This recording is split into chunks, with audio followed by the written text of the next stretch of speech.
السلام عليكم ورحمة الله تعالى وبركاته. صلوا على النبي عليه الصلاة والسلام.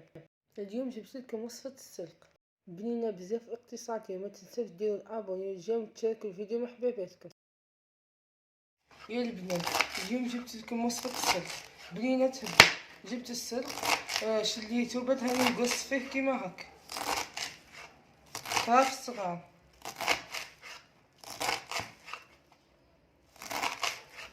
السلق البنات ولا يقولوا له تاني السبانخ.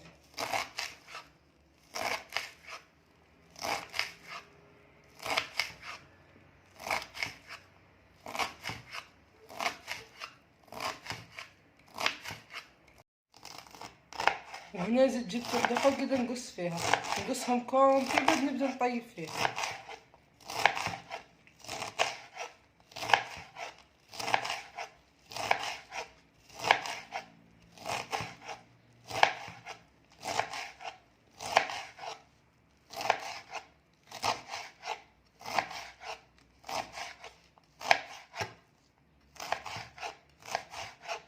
وهنايا البنات كي خلصت قصيتها كامبلي السلق حطيته فوق النار باش يدبال، بصح بلا زيت بلا ما بلا والو، تخليوه يدبال وحده، نقصوا عليه خليوه يدبال وحده. بعد بقاو حركوها كل مره بشوي بشوي دقيقه حركوها. وهنايا البنات رجعت نحرك فيها كل مره تحركوا بشويه باش ما تحرقش، كون ما تحركوهاش تحرق. ودوكا يا البنات هاو دبل السلق.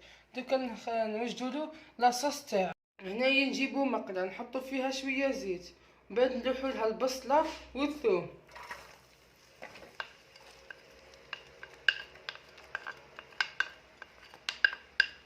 وهنايا البنات اقعدوا حركوا فيها ومن بعد غطيوها وخليوها حتى تدبال. هنايا البنات كي طابت البصله عاود حطيت فوقها الطماطم.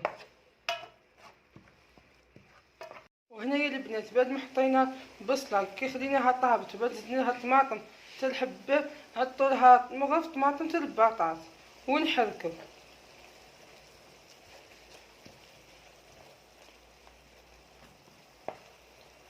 بعد نحطو لها شويه ملح، شويه فلفل اكحل، كمون وشويه كركم. بعد نخلطو.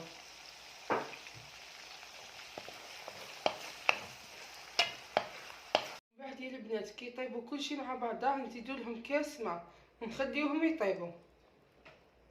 بعد يا البنات كي خليناه غلا شويه الخليط نلوحو السلق اللي درناه قبيله خليناه يدبال، نلوحوه في الخليط ونخلطو ونحركو الخليط في بعضاه، السلق مع الخليط تاع الطماطم والبصل،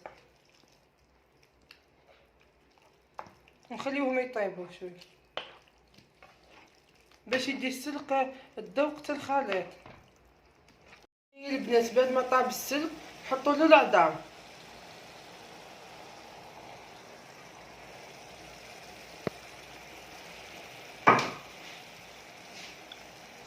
نخليو العظام يطيبوا مع السلق.